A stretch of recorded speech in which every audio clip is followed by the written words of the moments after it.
Today, we're going to show you how to replace the Ebox on your Force Kraken trolling motor. For this process, you will need a number 2 Phillips head screwdriver, 3 and 4 mm hex bit drivers, and the replacement Ebox. First, deploy the trolling motor for easier access to the Ebox. Adjust the trolling motor height to avoid hitting the trailer or boat. Then, remove the 3 screws securing the right shroud using a 4 mm hex bit driver.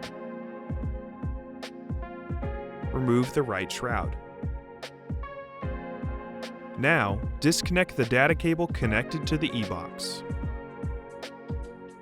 Next, remove the screw holding the Ebox where the right shroud was removed using a number 2 Phillips head screwdriver. Then, remove the 1 screw holding the Ebox to the trolling motor mount using a 3 mm hex bit driver. Lift up on the Ebox and remove it from the mount. Align the new Ebox with the 2 holes in the trolling motor mount. Tighten the 1 screw to the Ebox and trolling motor mount using a 3 mm hex bit driver. Then, reconnect the data cable to the Ebox.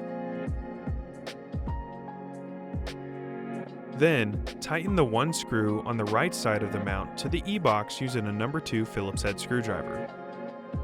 Align and tighten the 3 screws on the right shroud using a 4 mm hex bit driver. And that's it.